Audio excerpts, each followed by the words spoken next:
So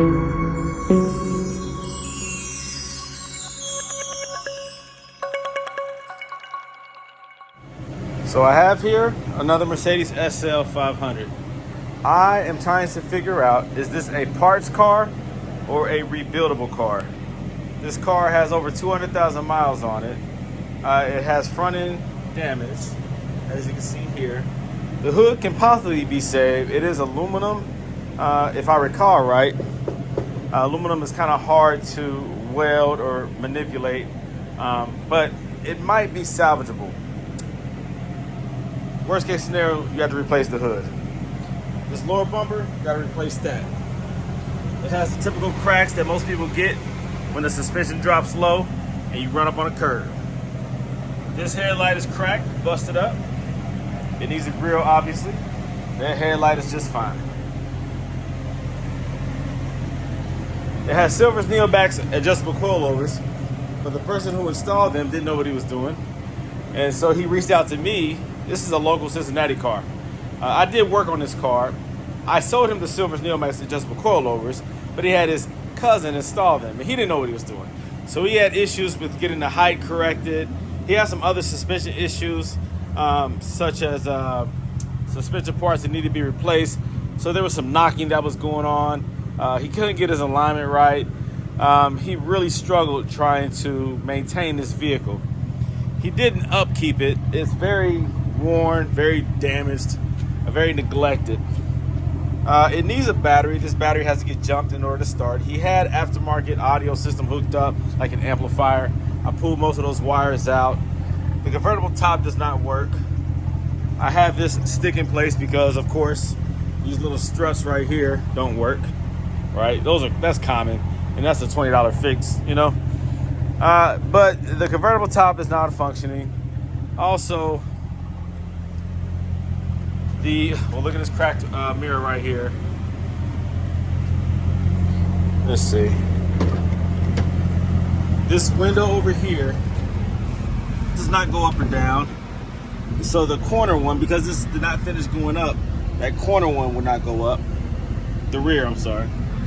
The seats are torn up. Let's see. Let's see. So yeah, the battery light that's on.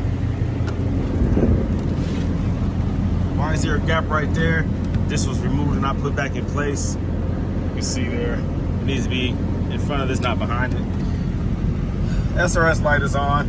Power steering feels very stiff. His cousin did replace it with a standard power steering pump. I'm not going to say that he did a good job at it. I'm not going to say that it was done properly. Like I said, the battery. What else? Windshield washer fluid. Service B. Blah, blah, blah. All right, 217,000 miles. The radio will not come on. It's not related to the battery because it should still be coming on, but it's not. So it might have blown a fuse. I don't know. Dude had hooked up some wires and stuff back there that might have touched and blown something. I don't know. So I have to check out the fuses. This car is full of ants. This car has been sitting somewhere for an extended period of time. There's a couple. There's like an ant's nest because as you start moving stuff, ants start pouring out of everywhere. Let me see. It has the Xenio interior, which is pretty cool. That's the one thing that's good about this car. So it has a black interior, the black seats. You can barely see the Xenio right there. There it is. I don't know, man. Is this a parts car or is this fixable? What do you guys think?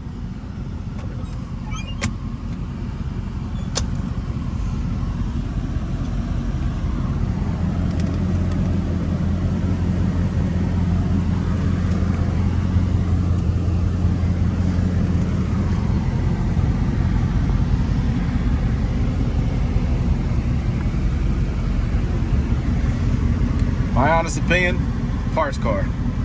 But it's crazy because somebody will want this car. 217,000 miles, but that's not bad. I mean, it's a Mercedes, so you know it can keep going. I just don't know. I have to go through it a little bit more thoroughly and make a decision. If it's a parts car, I'm taking those Silver's Neomax coilovers out of here. I don't know. I'm gonna probably take these wheels off of here too. I have some other standard wheels that I can use instead of those. Some 17-inch Mercedes wheels. Those are concave, staggered. Even though these are dirty, these are nice wheels and they have good tires on them.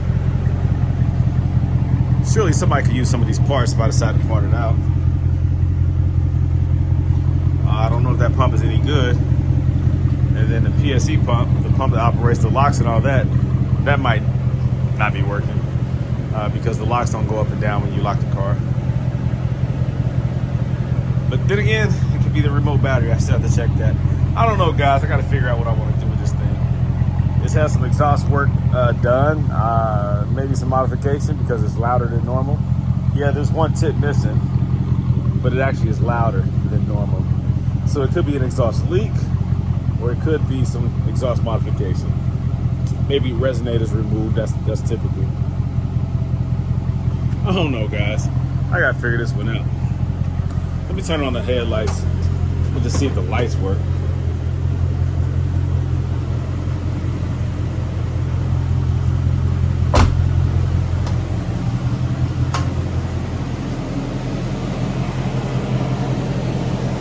I mean, I know for a fact that I can restore this car. It's in raggedy condition right now. But I could restore it. I could get this car right. God, dude. I have so much going on. This is the last thing I need to be dealing with.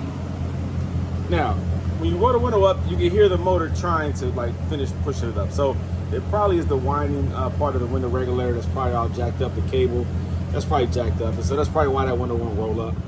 You can hear it trying to, but it doesn't finish. It just stops right below. And it has to be able to close in order to, it has to complete this cycle in order for this one to go up. So I know that. So that needs a window regulator. If I could sell this car as is, I wonder what I should sell it for. I don't know.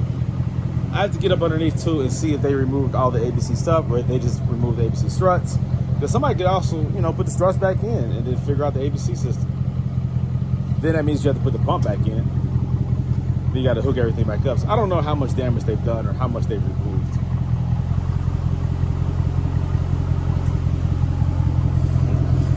And I said a PSE pump because, well, I don't have a button to even pop the trunk, but when you go like this, it doesn't actuate. I don't hear it trying to.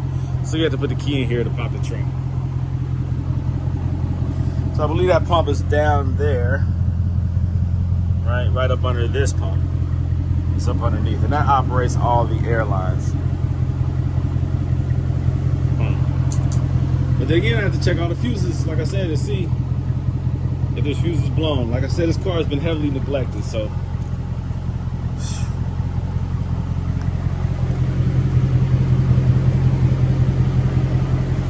Well, I see that ABC valve block is still down there.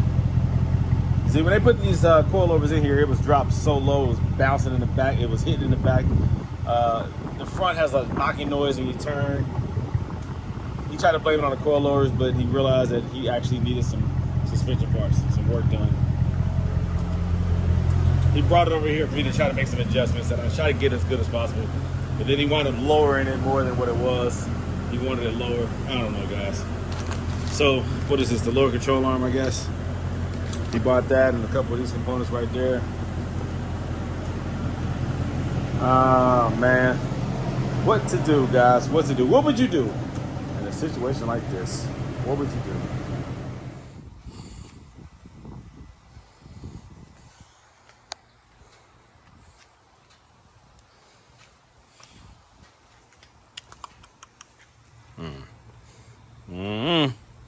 I don't know.